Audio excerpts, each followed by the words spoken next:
Bismillahirrahmanirrahim. Assalamualaikum warahmatullahi wabarakatuh. Selamat pagi teman-teman semua. Perkenalkan, nama saya Evi Sayono. Pada pagi ini, hari Rabu tanggal 13 Oktober 2021, saya akan membacakan sebuah buku yang berjudul Mindset, karya Carol S. Dweck PhD. Buku yang akan saya baca adalah buku edisi berbahasa Indonesia yang diterbitkan oleh Bentang Aksara Cahaya atau Baca. Saya masih akan membaca bab 7 yang berjudul Orang Tua, Guru, dan Pelatih, dari mana mindset berasal. Sub bab 7 yang akan saya baca pada pagi hari ini berjudul Guru atau Orang Tua, apa yang membuat guru dan orang tua bisa menjadi hebat. Dengan pokok bahasan standar yang tinggi dan suasana atau pola asuh yang dimulai dari halaman 287 sampai dengan halaman 290. Baik teman-teman, sebelum mulai mendengarkan, buat teman-teman yang belum sempat subscribe, monggo diklik tanda subscribe-nya, mau kasih tanda jempol atau tanda like juga boleh.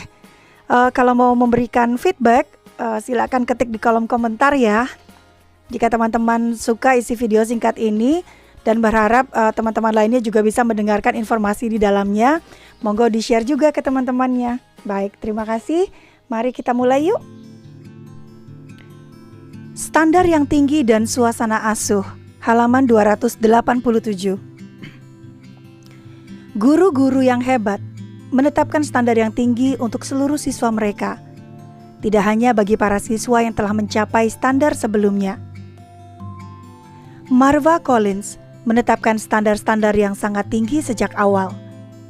Marva Collins memperkenalkan kata-kata dan konsep-konsep yang pada awalnya berada di luar jangkauan kemampuan siswa-siswanya. Tetapi, pada hari pertama ia membangun suasana kasih sayang dan kepedulian yang murni ketika ia berjanji kepada siswa-siswanya bahwa mereka akan berhasil. Marva Collins mengatakan, "Aku akan mencintai kalian. Oh, aku sudah mencintai kalian.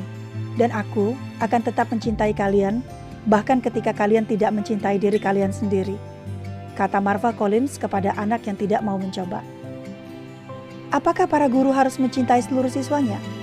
Tidak, tetapi mereka harus peduli dengan setiap siswanya. Guru-guru bermindset tetap menciptakan suasana yang menghakimi. Para guru ini melihat penampilan pertama para siswa dan kemudian memutuskan siapa yang cerdas dan siapa yang bodoh. Kemudian mereka meninggalkan siswa-siswa yang bodoh. Mereka bukan tanggung jawab saya. Begitu kata guru-guru bermindset tetap. Guru-guru bermindset tetap ini tidak percaya pada peningkatan. Jadi mereka tidak berusaha untuk menciptakannya. Ingatlah, guru-guru bermindset tetap dalam bab 3 yang mengatakan bahwa menurut pengalaman saya, prestasi para siswa hampir selalu konstan dalam jangka waktu 1 tahun.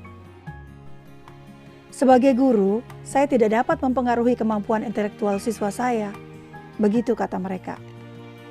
Beginilah cara stereotip bekerja. Stereotip mengatakan kepada guru kelompok mana yang cerdas dan kelompok mana yang tidak cerdas.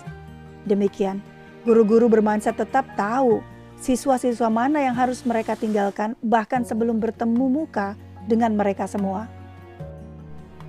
Lebih jauh tentang standar yang tinggi dan suasana asuh, halaman 288.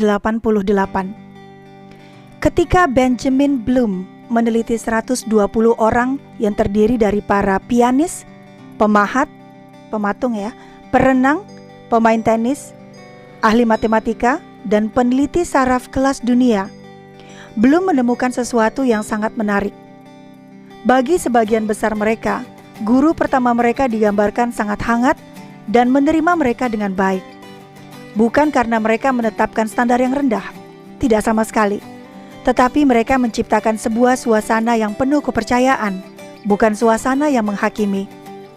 Suasana seperti itu yang dimaksud adalah, aku akan mengajarimu, bukan aku akan menilai bakatmu. Ketika Anda melihat apa yang dituntut Collins dan Asquith dari siswa-siswa mereka, tuntutan ini nyaris membuat syok. Ketika Collins mengembangkan sekolahnya agar dapat memasukkan anak-anak kecil, Collins menyaratkan agar setiap anak berusia 4 tahun yang memulai sekolah pada bulan September harus bisa membaca pada saat Natal tiba. Dan mereka semua bisa. Anak-anak berusia 3 dan 4 tahun yang menggunakan buku kosakata yang diberi judul Vocabulary for the High School Student. Anak-anak yang berusia 7 tahun membaca The Wall Street Journal. Bagi anak-anak yang lebih tua usianya, diadakan diskusi tentang buku Republic karya Plato, hingga diskusi-diskusi tentang buku-buku seperti Democracy in America miliknya Alexis de Tocqueville, atau buku Animal Farm karya George Orwell, atau buku-buku dari Niccolo Machiavelli, dan buku seperti Dewan Kota Chicago.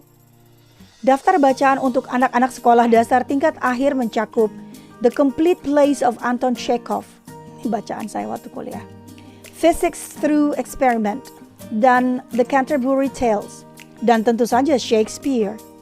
Bahkan anak-anak yang dulu mengorek gigi dengan pisau lipat, ungkapnya, menyukai Shakespeare dan selalu meminta lebih banyak lagi.